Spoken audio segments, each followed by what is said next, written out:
Hi, everyone. Welcome back to the Network for Youth Successes Power 3 Advocacy webinar series. My name is Gabby Schwartz, and I'm the policy coordinator here with the New York State Network for Youth Success. I want to thank you all so much for joining us today, this morning, or this afternoon, I suppose, for activating after-school advocates, engaging youth and families. I do want to let everyone know, as you probably saw when the message came through, that we're going to be recording this session today. And I'd also like to know a little bit more about who we have in the room with us. So if you could take a quick minute to introduce yourself in the chat box and drop that in the chat as well for everyone. I'd really appreciate getting a chance to see who's in the room and what we're doing today. So I do want to let everyone know also that Allie's going to be our moderator. So if you have any individual questions or tech-related issues that go on, just let her know, drop her a private message. I also want to note that the training today does not count toward OCFS credit, just so that everyone is aware that we're not doing OCFS credit on this one. So Simone, thank you for introducing yourself. You'll all see soon. We have some speakers in the room today, so it's going to be kind of exciting to hear what they have to say. But Jasmine, thank you from El Puente. Awesome. Thank you. Awesome. As you guys are bringing it through, I really appreciate that. Yeah, thank you so much, everyone. So a few folks from New York Edge. Awesome. Okay. It seems like word got around over at New York Edge. Anyway, so today we're going to talk a little bit about how to engage youth and families in advocacy in a really meaningful way. We hope that by the end of this session, you'll have learned about the importance of engaging families and youth in advocacy, that you'll understand motivations for youth and families to volunteer, and that you'll be familiar with best practices for involving them in advocacy events and efforts. So as I mentioned a minute ago, we're going to be hearing from some individuals that have some experience in engaging youth and families in advocacy. So they have a lot of really good information that they're going to be able to share with you guys today. So before we begin, I want to take a quick minute to introduce who we are at the network and what the Power 3 campaign is. So the Network for Youth Success is the statewide after-school network for New York, working with 49 other state after-school networks and the National After-School Alliance. We're committed to strengthening the capacity and commitment of communities, programs, and professionals to increase access to high-quality programs and services beyond the traditional classroom. We're also the state affiliate for the National Afterschool Association and the New York State lead for the National Girls Collaborative Project, as well as the backbone agency for the New York State Community Schools Network. This webinar series is part of our Power 3 campaign, which is a public awareness campaign on the role, benefits, and impact of afterschool. The goal of this webinar series is really to give you some insight into the world of advocacy and to empower you to advocate on behalf of after-school summer and expanded learning programs and the families in your community. So you can learn a little bit more about the Power 3 campaign at the link that I'm going to drop in the chat box for you all right now. There you go. That's just what the campaign is, what we do with it, and the way that we engage in advocacy in that way. So we're now going to take a minute to dive in and explore the importance of youth and families' voices in advocacy, what that looks like. So I'm going to ask for more participation again. So first, I want to start off the front with presenting a question to you guys. So what do you think motivates people to volunteer? Like, what might motivate them? Why do you think they do it? So I'm going to drop, as always, the question that we have in the chat box. So you have a visual too. But why would people even volunteer? What would make them take their time to sit down or come out and do something essentially for free that might be uncomfortable, that they might not otherwise do? They want to be involved and give back? Yes, 100%. And I do know that there are so many different ways that people volunteer person to person, so the decision can be very personal. But some of the wider ones, right? There are some that might come to mind, like giving back, right? Personal connection with the cause, yeah, being connected and maybe being impacted by the cause, right? That's something that's personal in your life. I see a lot of yes, thank you guys for being so participatory. I really appreciate it. It makes my heart sing. So personal motivation, personal connection, to feel like they're investing their time in bettering society and the lives of others, networking. Okay, so still that kind of vein of like improving or making things better, or a connection, as well as making connections, right? Connection to the cause, but also developing connections with other people that might have a similar like mind to you. Yeah, these are all fantastic because, as you'll see, we have thought of a few ourselves. So I appreciate you guys all sharing your perspective on that. So as noted, there are like a ton of reasons why any person could decide to volunteer their time. But we've included some kind of broad categories that tend to be really interconnected, right? No one's going to have, well, maybe some people, but most people don't have one only reason that they're going to volunteer. They can be really interconnected and kind of complex. So as you guys noted, I think this top one, connection to the cause, is one of the most commonly thought of, or at least for me, it's the one that usually comes to the top of mind, which is that connection to the cause. So this includes people that are hoping to use their voice to enact change because they share values with others. And many times people have personal experience with the issue that's motivated them to join it. So that kind of all fits in that making a difference, activism, sharing values and like that interest in something. But people also, as someone at Toya at the end mentioned, networking. So people also volunteer to build relationships and connections with other people. So this can be in a really professional sense through networking, or maybe just to have fun and like make some friends, have some food, hang out, or to become just a more involved part of their community, right? They want to feel that connection with other folks that are around them, and volunteering is a way to do that. So volunteering people that care about similar issues also provides a really strong foundation for finding people with really similar values to you, and cultivates a sense of camaraderie as well, right? It's a place where you can feel connected.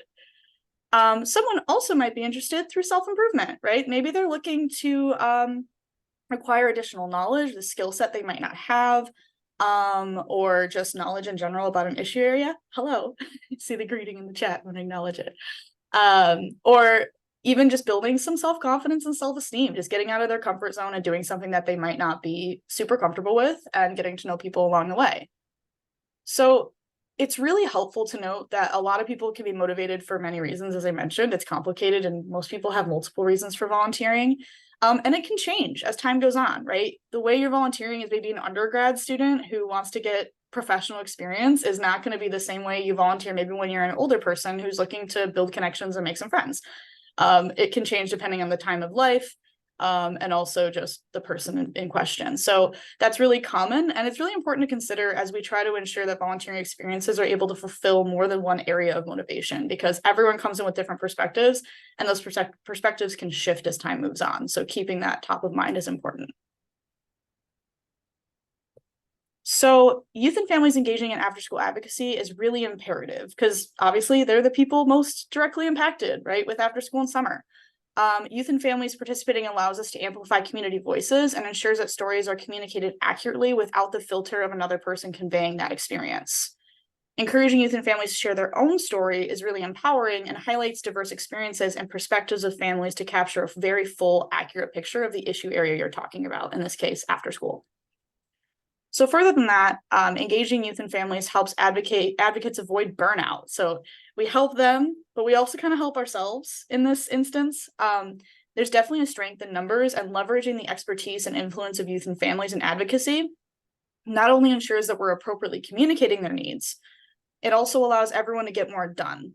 So the more voices that are sharing a message, in this case, the importance of after school, the more likely decision makers are to listen to that message. So there are some overall general considerations to take into account to make sure you're engaging youth and families really effectively. So we wanted to share the youth participation ladder, if anyone is familiar with it. It's adapted from Roger Hart's Children Participation from Tokenism to Citizenship article, which you can read the full one here. I'll drop that in the chat for everyone in case anyone is interested in getting more knowledge, because we're going to run through this with broad strokes, but the article is really interesting and helpful. So if you all want to take a look. So this ladder really helps guide us on how to meaningfully engage youth, but can also be applicable to caregivers and parents. So we can apply it kind of more widely as well. So as we move up the ladder into the different rungs, youth become more involved and participatory in advocacy or in an effort that you're doing. So the first three rungs of the ladder fall within the non-participation section and include manipulation, decoration, and tokenism as categories. This section of the ladder includes engagement of youth that primarily uses them to accomplish a goal set forth by adults without their input at all. At the manipulation rung, youth are used to accomplish a means without knowledge of why or what they're participating in. So it's not really been communicated to them, and they're really just kind of manipulated into that participation without any input or knowledge about what's going on. Decoration refers to moments when youth are brought to participate, but they're really just there for show. Like they show up and they look cute and they don't know why they're there, but they're not asked to really do anything aside from show up and look cute, which makes them essentially, right, as the name implies, like decoration is what you're using them for. So in moments of, Tokenism. Youth seem to have been provided space to share their perspective. So you're giving them a little more agency to have space to share their perspective, but oftentimes they have little choice over what they communicate and are not able to form their own opinions. They're often asked to function as representatives of all youth instead of expressing their own personal story. So these three categories are the ones we really want to try to avoid, right? They're the non-participation pieces. As deemed non-participation, they don't provide agency for youth and families and don't center their voices or agency either. We're just kind of using them to accomplish a goal, which isn't cool. The remaining rungs of the ladder all represent degrees of participation for youth and families, and the rung that you're on will depend on the type of activity and the youth you're engaging. So on the fourth rung, assigned but informed, that requires that youth understand the intention of the activity. They know who made decisions about their involvement and why. They have a meaningful role, and they volunteer for the project after the activity was made clear to them. So they know what's going on, they volunteered, and they're participating actively. The next rung is consulted and informed, where youth are consulted for input on the activity and are taken seriously by the adults. So their input is asked for and they're actually taken seriously. Rung 6 is adult initiative, shared decisions with children, involves adults initiating the activity. So the adults have the ideas and are initiating it, while youth are able to participate in the decision making. Rung 7 or 8 are at that highest level of youth participation and are often, or not often, they are initiated by youth themselves. So in rung 7, youth are initiating a project or activity and directing it amongst themselves. And in rung 8, the activity is youth initiated with shared decisions with adults. So in rung 8, youth and adults are working on decisions around problems together. So as noted earlier, while this tool is geared toward the engagement of youth, it can also help guide us in how we choose to engage families in our planning process and decision making as well. So it can be a little more widely applicable in that way. So before we take a moment to hear from our speakers, we're going to be getting into that very soon. I'm going to share some tips for engaging youth and families in advocacy. So first and foremost, you want to make sure that you're building, developing, and making connections with youth and families you're working with. This connection will ensure that you're working with people in a way that's mutually beneficial and authentic. This means that it's going to be really important to listen and trust that youth and families are experts in their own personal experience, but also making yourself available to provide support as it becomes necessary. It's also important to make sure that you're communicating the bigger picture of the advocacy effort you're participating in to people. This is really relevant back to the ladder we talked about earlier. So to make sure participation is meaningful, we want to give participants a full idea and picture of the goal of the advocating, who's organizing it, so they can make informed decisions about their role in participation and how they want to be involved. You'll also want to be mindful of diversity, equity, and inclusion when communicating with your participants. So ask yourself if the methods you're communicating with or recruiting participants is equitable. So this is in like the tools that you choose. For example, only communicating with methods that require internet access, or considering what the primary language of participants is. And if necessary, information should be communicated in more than one language. So making sure if a lot of folks might not have internet, or maybe even a few, you're leaving them out initially because they're not able to access that. Or if their primary language is not English and you're primarily communicating in English, right? So this is really going to depend on the youth and families that you're looking to engage with specifically, and it's going to differ depending on specific circumstances, who you're working with. So just being mindful of who your target audience is and making sure you're not leaving people out. It's also important to think through things that you'll want to avoid when engaging youth and families in advocacy.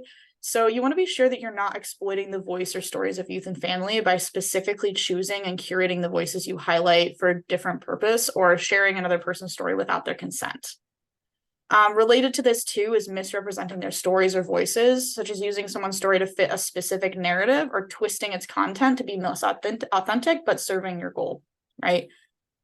The amount of information that you share about an event or advocacy itself is really important as well. As noted previously, youth and families should really know what the true purpose of advocacy is and what the experience is going to be like. You don't want to throw them in cold. But this means that they should have information about what the experience will look like and what's really going to be expected of them. However, you don't want to get too technical and include too much information. So details should be available for those who are interested in them. However, if there's an expectation that this group or individual organizing the event, so if you're organizing an event, there is an expectation that you're going to be managing that technical information on behalf of these folks, and that's going to allow them to participate more fully and focus on sharing their personal experiences instead of the technical aspects of advocacy and asks and all that other stuff. Okay, so we are moving into the panel discussion. And we're going to be talking to folks who have this actual on-the-ground experience engaging youth and families in advocacy efforts. Specifically, these folks have brought people to the state capitol during Afterschool Advocacy or Community Schools Advocacy Day. So they've shown up, they've brought youth and families and done this advocacy work.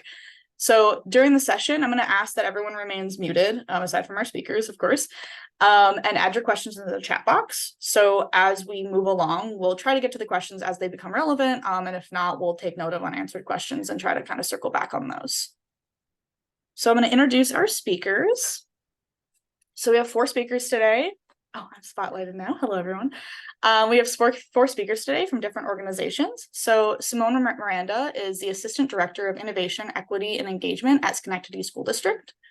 From New York City, we have Jessica Diaz. She's the Deputy Director of Community Engagement at New York Edge. Danielle Demuse is the Director of Policy at the Committee for Hispanic Children and Families. And Michelle Avila is the Assistant Director of Public Policy at Children's Aid. So thank you all so much again for joining us, our speakers. I'm going to start by asking a little bit about the logistics of what an event like this looks like. So we're going to start with Simone. And I'm going to ask you just that broad question of what kind of logistics should someone consider when bringing students somewhere to advocate? What does that look like? So I think I just want to share where I'm from and what I do and what students I brought. I work in a public school district, specifically Schenectady, and I work with after-school youth. So the students that I brought to the state capitol, they were all from the high school, so grades 9 through 12.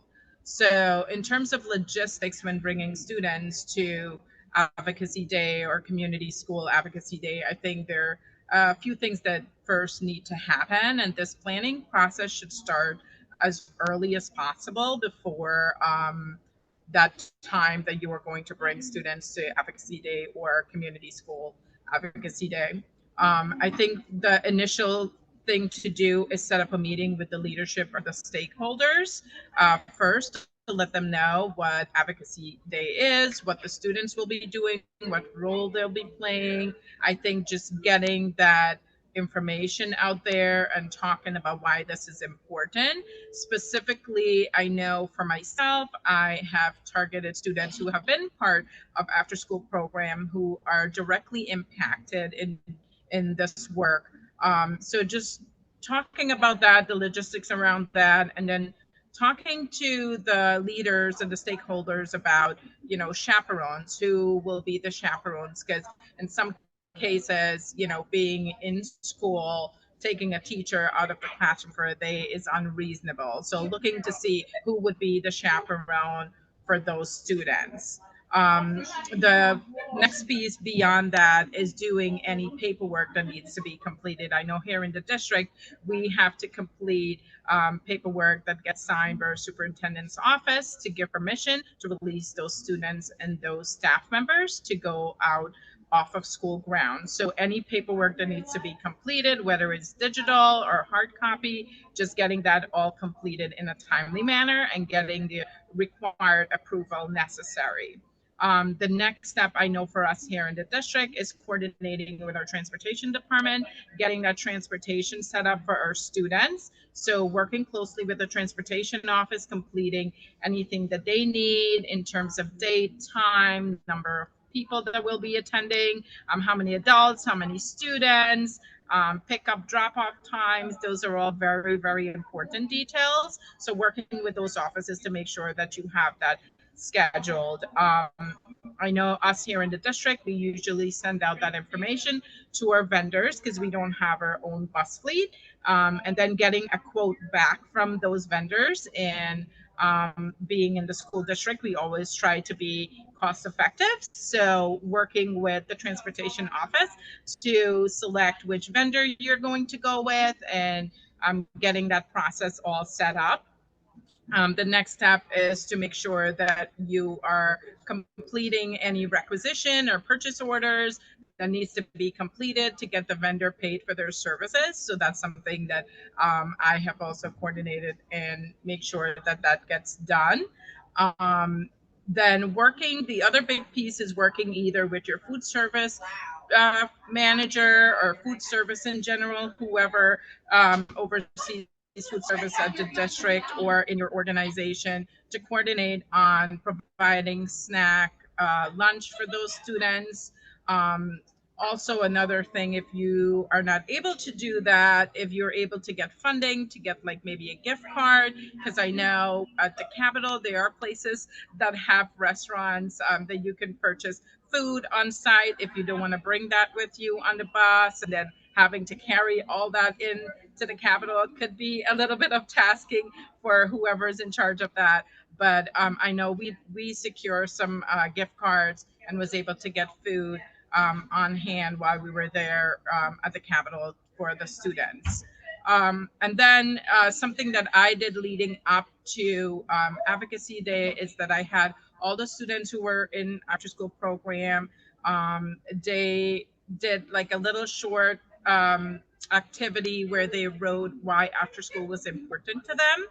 And then we brought all those, and it's not just who was there, but also students that couldn't be on the trip also got their voices by completing that activity and giving it to their peers to bring with them on Advocacy Day, and sharing those with the legislators, because I think those words are meaningful and can make an impact with the legislators. So that would be my one recommendation to do. And also it helps for students who can't be there that day, that they're still being part of that process. Okay, I think Gabby, I think that's all I had, unless you wanted me to add anything else. No, that's perfect. I really appreciate that. I am going to give an opportunity for other speakers to share if there's anything that came to mind immediately while Simone was sharing. We have some more time in this topic. If anyone wants to talk a little more about logistics that they think people should consider when trying to bring students somewhere to advocate, if you're from maybe a nonprofit. All right, Danielle, go for it. I'm just gonna apologize if you can hear Encanto singing in the background. The little one enjoys the music. So the only thing that I was gonna name is one of the logistics things that kind of threw us for a loop this last year, because that was our first year back in person post-pandemic. And I was hearing that Simone was saying like that you could do like the coupons, the vouchers for the lunch in the concourse. There is kind of like a little cafeteria space.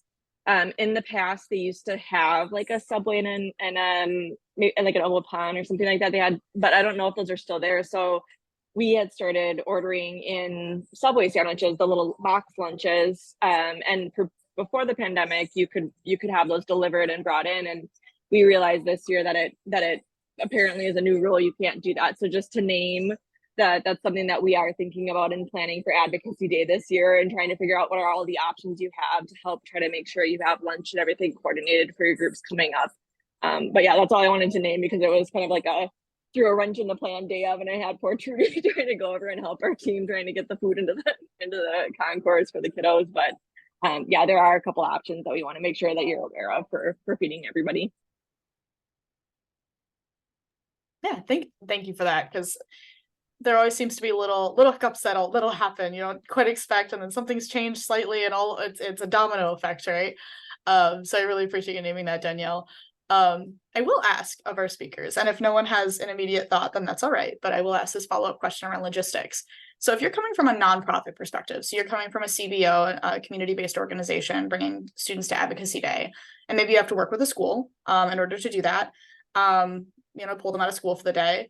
What kind of does anyone have any advice for how to kind of have that conversation? Simone, feel free to share as well if there's nonprofits that you've worked with, but what kind of things are important to note or maybe bring up in order to maybe convince a school or build that relationship that would allow you to bring students out of school in order to go to Advocacy Day?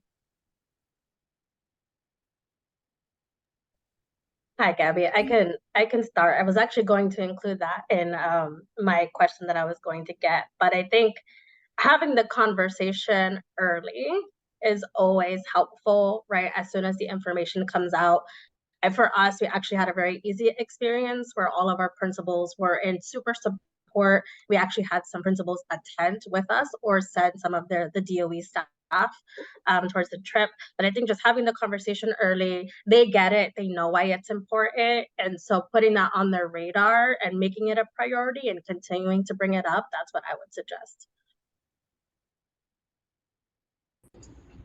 I totally agree with Jess. I think she hit the nail on the head with that. I think having that conversation, as I mentioned, meeting with the leadership, the stakeholders, explaining why this is important. I think a lot of our schools now want the kids to be exposed. And, there's a lot of schools that are really focusing on civic engagement. So this is really important for the students to be involved. And our students are very passionate and they want to be involved. They want to, they want to get their voices heard and and be seen in that platform. So I think any way we can get them involved and showing the importance and tying it back, and I know one of our speakers are going to talk about this later, but tying it back to content and the school day and why this is important.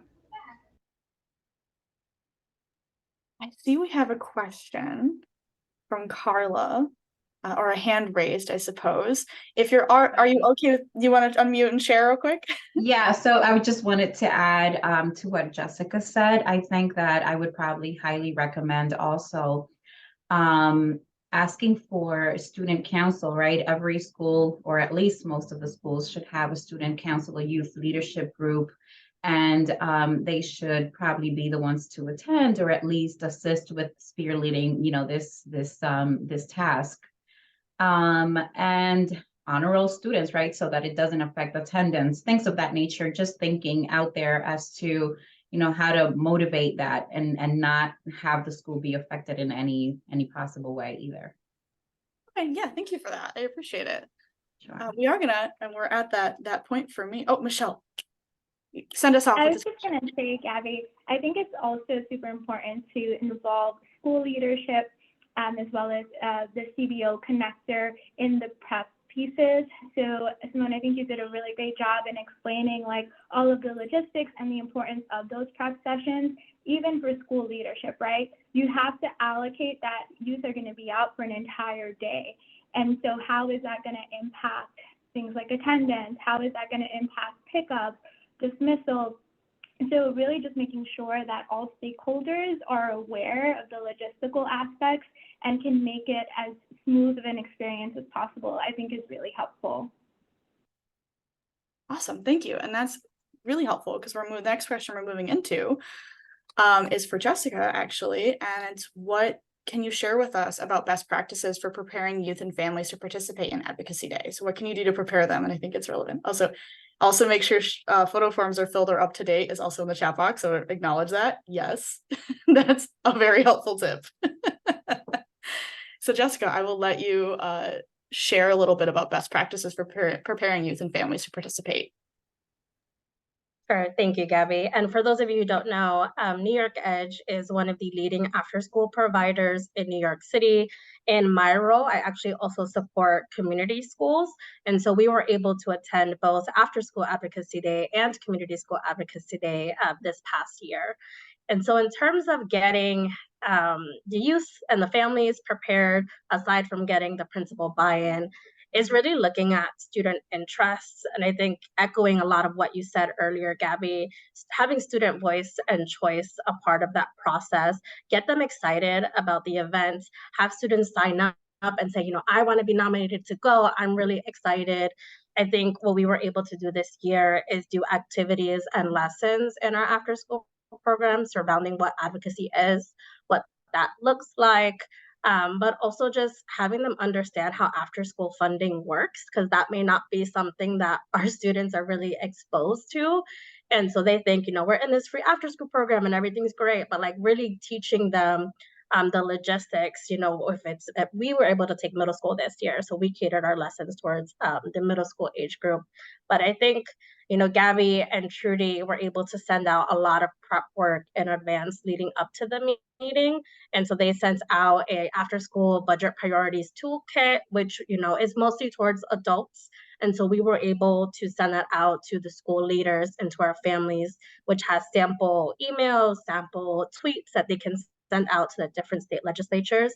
And I think that really helps speak to the work that we're going to be doing during the event of.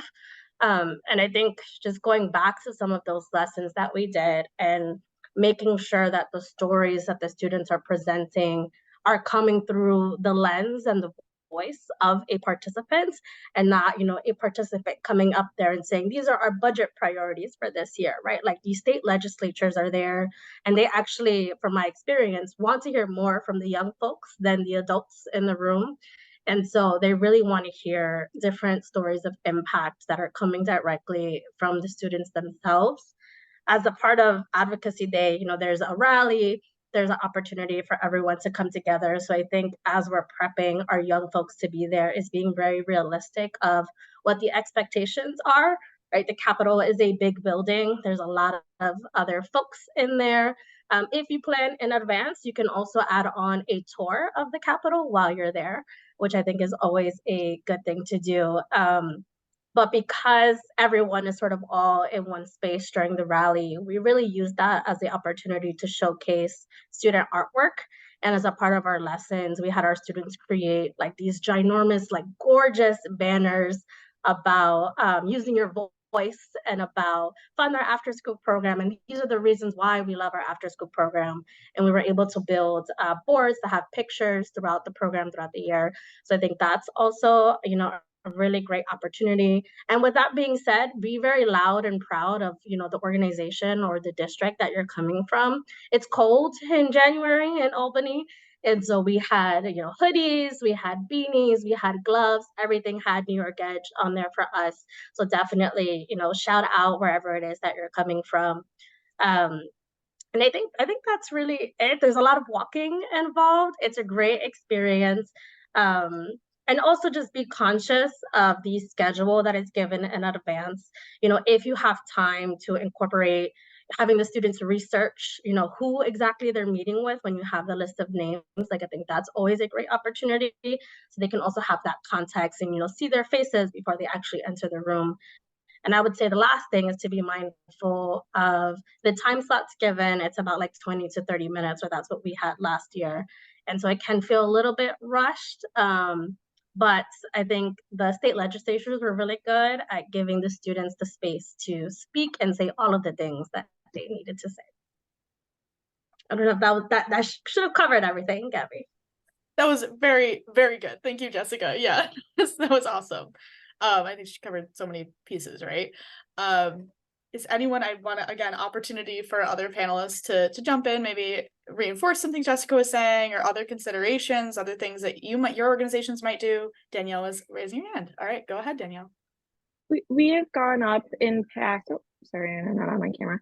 We've gone up in past to our schools with the full team. The program staff are there, obviously, and then some of like myself and our leadership go up and have conversations about the importance of it and talking about, much of what was said. Like, these are people from your community. We want to lower the stress and the intimidation of the moment, and like really encourage them to own their truth and feel empowered in that they have a right to let people know what their experiences are, and that really it's not it doesn't have to we don't have to like dwell on the negativity of always fighting for money, but it's really just to remind them how important these programs are and tell them what their experiences have been through the years in those programs. So we spend that time in January leading up to the event having a lot of those activities, incorporating it into lesson planning, like I was hearing Jessica say, and then, adding on to it and making sure we're meeting with people ahead of it so we can alleviate any of the stressors or confusions or, answer any questions they might have. So yeah, it's really a fun time to do activities and be really creative with how you can get people excited for showing up and sharing their truth. I'll jump in and add that one of the things that we do to manage expectations is highlight the role and value of staff. So particularly during advocacy season, legislators' schedules shift so much. And so you may think that you're going to be meeting with the state assembly person or state senator, and you end up meeting with one of their staff members or an intern. We always highlight that these are the folks that are really getting the things done. So it's just as important to take this meeting seriously and to convey your message. And I think that that's another piece that really goes to what Danielle was just saying about relating it back to people, right? These legislators, they're here to serve you and your community, and their staff are there to serve constituents. So you should take the opportunity just as serious, no matter who's in the room. Yeah, thank you for lifting that up, Michelle. I really appreciate that because it does tend to be the reality of the space, especially during advocacy season, because it's budget season for the state, which is incredibly busy. So sometimes maybe we do intend for someone to meet with the representative and then they get pulled, or they're in a meeting too long, whatever it might be, right? And it changes. And so making sure communicating that's really important because it prevents the wind kind of falling out of the sails for people, because I feel like if you think you're going to be meeting with the top person and then all of a sudden you're not, that can feel kind of dismissive, right? Especially I imagine for someone who's a little younger, who has never done this before. And so making sure to communicate, like they are also, these people are the ones on the ground getting the work done. They're going to hear what you have to say and they're going to remember it, is a really important piece as well. And Simone, yes, feel free, please share. So I just wanted to add, I know Jessica talked about, the beanies. I do remember that from last year. I just want to throw a quick thought out there that, that's a really good idea when you're bringing, a crowd of kids and you want to make sure that you're keeping track of the kids, and the Capitol is a big place and could easily get lost. So I think just thinking of, things like that, and maybe having your logo on there, maybe a bright color, so you know who's which group. Those things are really important to have, and just maintain safety overall of the students and control of the crowd. I appreciate you bringing that back to the logistics a little bit, because it is a very, if anyone in the room has not been to the state Capitol building, it is beautiful, it is large, and it is intimidating. As an adult going there, it was intimidating. I didn't know where I was or what was going on. So being able to keep track and corral everyone, because they all have the beanies and the scarves, was a really helpful tip. And actually, I want to share too, I should have mentioned this a little bit earlier, but this year for After School Advocacy Day, we're planning on providing Power of 3 t-shirts. So if you've joined us in the past, some folks have these. They have, well, it's our Power of 3 logo. You guys all saw it earlier, right? It's got the clock on it with the Power of 3. So that's something we're hoping to do this year, which is also another, like, it also keeps with that cohesive messaging, right? It kind of shows like we're here and we're here to advocate, and this is who we are and what we're doing. It's a way to almost make more impact. There's nothing better when someone stops you and it's like, what is that shirt? What are you wearing? What is this about?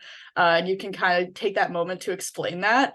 It's another kind of little piece of advocacy that you're able to do in that space, and informing folks about kind of what they're there for and what's going on also helps with that as well. So they can look at you and say, this is my shirt and this is what we're doing. We're here for after school. Like, let me talk to you about my program, right? It's a really good tool. So yeah, thank you guys. And I will open the floor again for another, we have a little bit more time on this topic, if anyone else would like to share their perspective.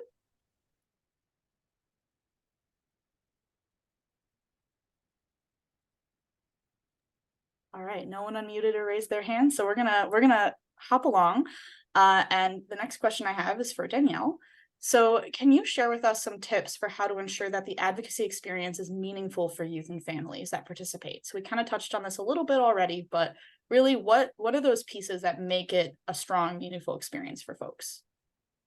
Sure. I mean, so we've always approached this with our principals, and they see it as this as a field trip. It's an opportunity, and a lot of young people and parents have expressed when we're pulling up in the bus that they've never been to Albany before, and the Capitol is very beautiful and it's got a lot of history behind it. So you kind of want to think of it as that, a field trip, right? The meetings and seeing legislators when you can, because they're usually running around and doing their thing. That's part of it, but I'm always trying to figure out how we can optimize that experience as much as possible. And so definitely last year coming back for the first time, you know, post pandemic was trying to hit the ground running, and we had new staff who were embarking on this journey for the first time. So there was a little bit of learning on your feet for them. But this year I'm entering it with that kind of mindfulness of how can we build out a really lovely schedule that allows for flexibility and unpredictability, because, you know, you kind of have to go with the flow on the day of. But getting that in the hands of our group leaders, of the organizational leaders who go up there, so we're all on the same page to really just kind of, you know, we have time now, what can we do to fill this space? So the Network for Youth Success will work, you know, to coordinate leadership meetings, you know, meetings that you might want to have with people who are from your district. And those are usually, what would you say for a group, Gabby? Like maybe like 4, maybe 3 meetings, you know, it's 20-minute meetings, and then there's usually a rally in there. But then you have a little extra time. You've got lunch, and then I heard somebody else mentioning there's a lot to see, that you can take more of that field trip mentality, right? You can head over to the Capitol building. You can go. There's like a little museum space up by the second floor by where the governor is, and kind of let people explore the grandeur of that building, because it really is lovely, and has a lot of artwork and history of New York there. And then we were also kind of throwing around the idea of optimizing the legislative process, right? Having meetings in someone's office is, you know, one thing. Usually you're meeting with a staff person because the legislators are, you know, in and out of the room during the day, going to committee meetings and going on the floor and all of that stuff. But you can actually go outside of the chambers where the business is done. And for young kids to really see that process and be able to see the kind of beautiful chaos that is, right, making legislation and haggling out bills and the budget and all of that, I think is something that we should be intentionally trying to highlight to them. So I was thinking for our groups, whether or not we get, you know, in every single meeting with all the leaders, that just won't happen because of so many of us all going up there on the same day and trying to engage.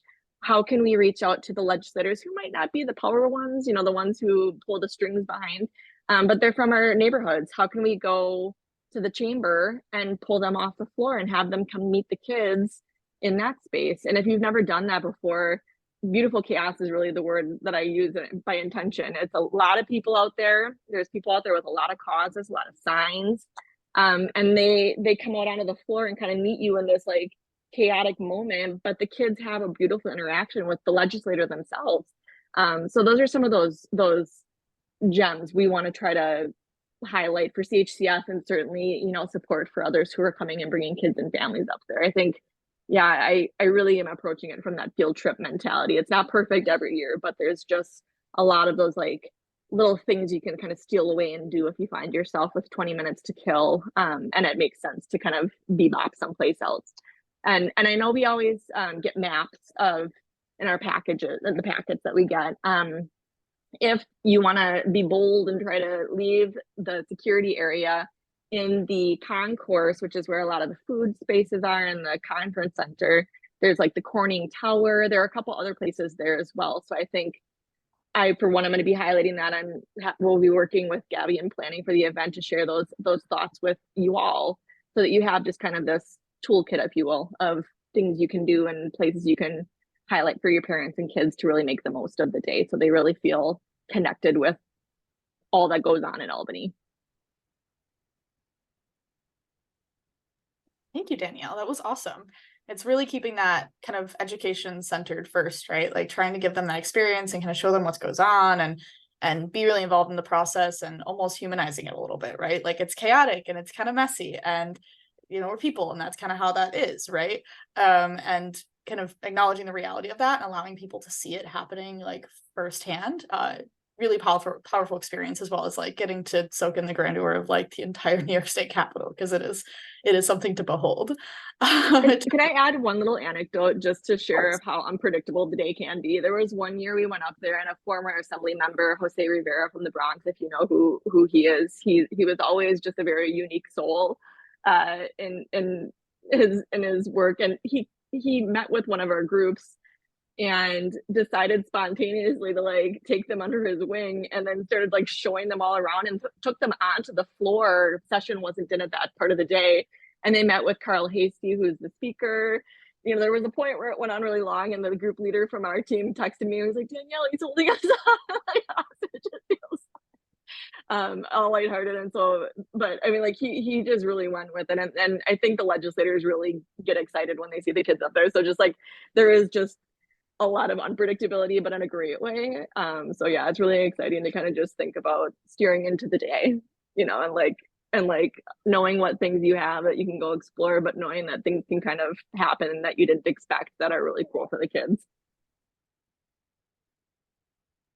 Yeah, I've definitely seen the legislators who get really excited when they see the kids, and then they're like, I want to spend time with these people. I want to show them everything. I want to be around them, right? Because they spend all of their day with adults, right? And I think the refreshingness of seeing a bunch of youth like running around and enjoying the Capitol building, having never seen it, they really do take advantage of that. Some of them get really excited. So I think that's an important kind of piece to note as well that Danielle mentioned, is staying flexible, right? Like knowing that some of the best experiences they might have might be completely unplanned, right? Like the experiences they might remember for a long time and make it really valuable for them to have shown up, might just be something that happens off the cuff, just by nature of the space that you're in, and just being ready to adapt and be okay with that. I did see Simone unmute, right? Okay. Yeah, I have a really good story to share about that, how things can go totally unplanned. I remember our student visiting with one of the senator, and he was very excited about creating a TikTok video. And of course, the students all went crazy because, you know, this is right up their alley. So they did like a really nice TikTok video. And it was really awesome to see that happen. Like, you know, him being involved and the kids being all excited. It was really cool. And then, you know, they shared it and they talked about it for days on end. So it was really cool. I love that. That's so cool. Because it's also centering, like, they know about TikTok. They know probably more than that senator does, right? Like they're sitting there teaching the senator about something about TikTok and how to make something engaging and fun to watch, right? Like I'm sure that senator got a lot out of that experience, education wise, that they weren't even expecting when they walked up to a bunch of youth and asked them about making a TikTok. Yeah, it's amazing little experiences like that. It really is just emphasizing that flexibility. Michelle, would you like to share?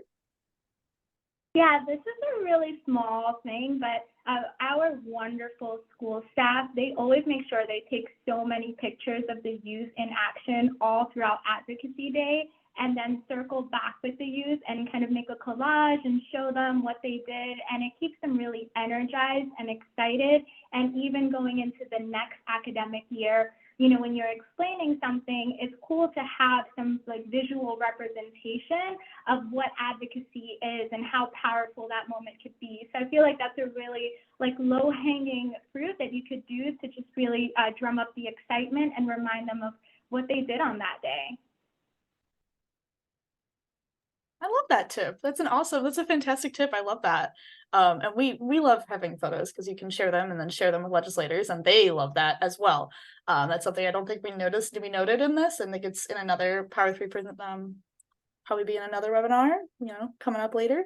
But they love a good photo that they can share on Twitter, and if you reshare it as well, they are very excited about that as well. So it's a win-win on both sides. I am going to move us into our final question we have for today, and this one's going to go to Michelle. So you just shared, and now I'm going to fling the question right back at you. So how do you recommend involving youth and families in the planning process of advocacy events? Sure, thanks, Gabby. I think I'll start off by saying, so I'm here, I work with Children's Aid, which is a human service organization or a community-based organization that works across 3 domains: foster care, health and wellness, and youth programs, from academic to social emotional support. And so I have the great privilege of working with youth and parents on a lot of advocacy issues: after school, supporting community schools, school-based health centers. It's really a dream to be able to do this work. And at Children's Aid, we strive to practice advocacy that centers the voice of the people we're advocating on behalf of, right? So our youth, our families, our staff. And when I think about how we inject and involve our youth and families into the planning process, it really starts as early as we can identify the opportunity. I think Simone and Jessica did a really great job in explaining like those prep pieces are really important. We need to make sure that we're clear about what the opportunity is, what we want to accomplish, who is the audience. And then for us as a CBO, community-based organization, we're really relying on the staff that we see as a connector. So if that's in a school setting, that could be a community school director, a parent engagement coordinator. In other spaces, it might be a volunteer coordinator, and really getting their input in like, okay, we have this opportunity, what's the best way to reach out, and what are any considerations or constraints that we need to be mindful of in terms of planning. So Simone, I love what you said about school schedules and making sure that we're going there first before we're kicking into planning mode. Once we have the group of folks that we're working with, whether it's young people or parents, you know, having those prep sessions and asking them, how do they most feel comfortable participating? So for advocacy days, you know, we usually go, it's about 30, 40, 50 of us, but we go in smaller groups to these meetings. So I always ask quickly after we kind of debrief, like, who feels comfortable in the first session? You don't have to talk in all of them, but who might want to step up? And then by the end of the day, everyone has pretty much had a turn in talking to the legislator or the staff.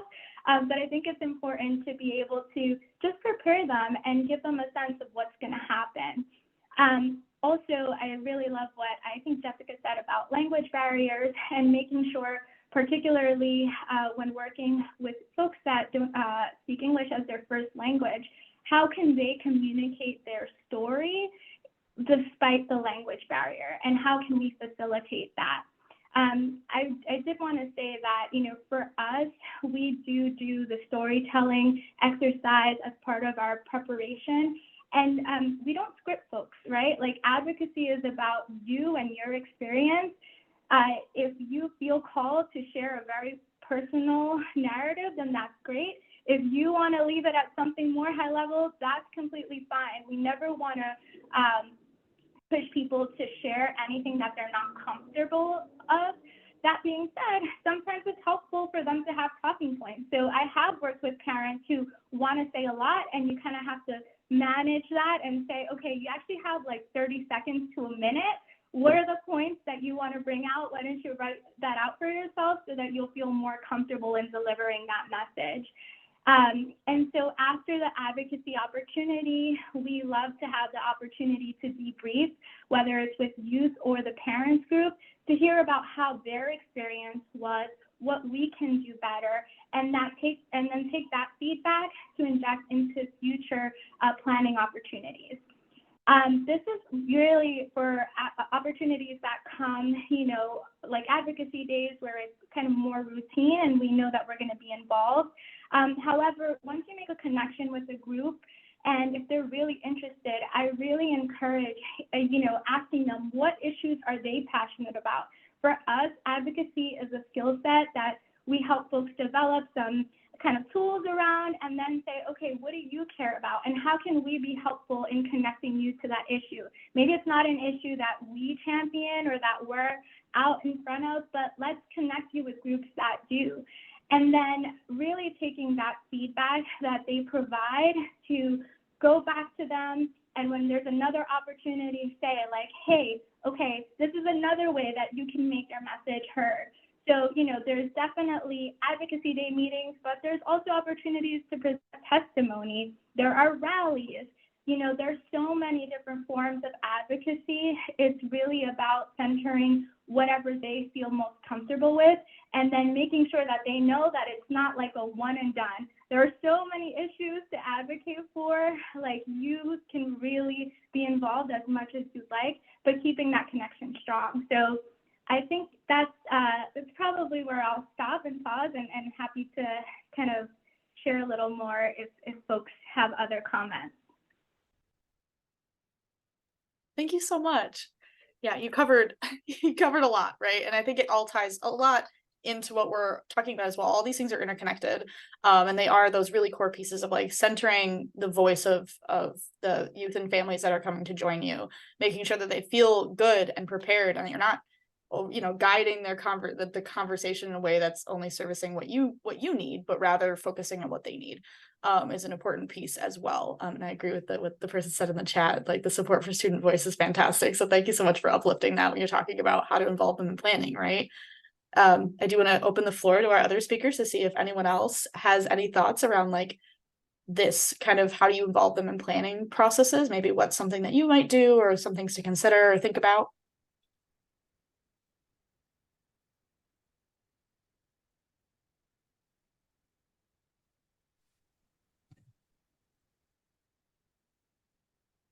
Okay, that was a good, I feel like that was a good pause, right? That was a strong pause. At least it felt so for me. So yeah, I really appreciate that feedback and input, and really, again, all these things, like I said, tie really so closely together that you kind of get these kind of core tenements that our speakers right today have been talking about. Like mentioned, like that, like centering the voice, agency of the folks that are coming, making sure that you're kind of thinking of what is going to be valuable to them and asking them what is valuable to them, right? Having those conversations, making sure that they're a two-way street, all of these kind of pieces that really tie in together to make sure that like the advocacy experience can be a really positive one. And I really appreciate what Michelle said about how this teaching them to advocate, it's a skill that they can take with them in other places. And Simone has raised her hand, but I will finish this thought. Yeah, it's really a skill that can be brought across like a wider perspective, right? It's not just after school advocacy. It's you learn to advocate, and now you're able to uplift your voice in a way that you might be able to enact change in issues that really matter to you. And that's a really, really valuable skill, especially in like the civic society that we have. So teaching that at a young age, or giving people an opportunity to do that if they hadn't had one in the past, right, is a really important thing. And Simone, I will let you share. Please share. Yes, thank you, Gabby. I just had a quick thought, just something to share with everyone. I know that what really resonates with legislators, because that's why we're there to advocate for after school, is if you could get any data points that you can bring with you, like, and I'm just going to share an example that I use, is telling them in Schenectady we have X amount of number of students that are served through after school program. That really resonates with legislators, to give them those data points, or telling them how many families, or or something, any data that you can share that would really resonate that will impact their community. I think is very important to share. And again, I know Michelle talked about being able to share things that naturally that comes to them. I think those are some pieces that would be really, really good to share. Yeah, thank you for uplifting that. And I am going to plug our previous Power 3 webinar that we had. We did talk about like incorporating data into stories, right? And like tools to do that. And that's something you can use like with families as well, and like helping them kind of craft the story in whatever way that level of intervention or level of aid that they would require or want, right? And trying to keep that balance of like how to incorporate data in a way that doesn't feel like it's overwhelming, or that it's taking away from the story, but also expressing like what's going on, right? Because it is a powerful tool, like Michelle said in the chat, to communicate what's going on and what's happening. So I really appreciate you uplifting that, Simone, and like bringing that up, of like a circle back into that piece too. So with this, I'm going to move us into the end of our session today. We have our 2 minutes left. I know folks have plenty of places to be. So I want to tell you, to our speakers, thank you so much for being here, for talking through this, for giving all of your tips and information. I really appreciate it. It's going to be really helpful for people who are planning their advocacy events, whether it's Advocacy Day or other events that they might want to run that involve youth and families. And for the folks that were able to join us today and listen, I'm going to give everyone quick reminders before everyone hops out. So our 2 quick reminders that we have is that the registration for Advocacy Day is live. This was intentional to have people talking about how to do Advocacy Day and then making the registration link live around the same time. So I'm going to drop that in the chat box. So if you're interested, whether you're bringing youth and families or not, please take a look, share around with your organizations to join us on January 30th. We also, for folks familiar, Lights On After School, and you can go to the website to get more information, but Lights On After School is October 26th. So if you are planning an event, please register the event on the After School Alliance's website, just so we have a really good encompassing idea about all the events happening around New York State to celebrate Lights On. So there's a registration link for that as well to register your event. And then, as always with our sessions, if you want to keep up to date and be involved with what we do, sign up for our Power 3 listserv. It's where we put everything related to our advocacy work and ways to be involved. And then we have some resource lists. Let me drop the links there for the network as well that you can take a look at if you want to go back and reference some materials from this session and from others as well. So with that, we are at 1 o'clock exactly. It's perfect timing. So thank you all again for joining us today. Really appreciate it. And I will hopefully see you all at Advocacy Day. Yes, thank you.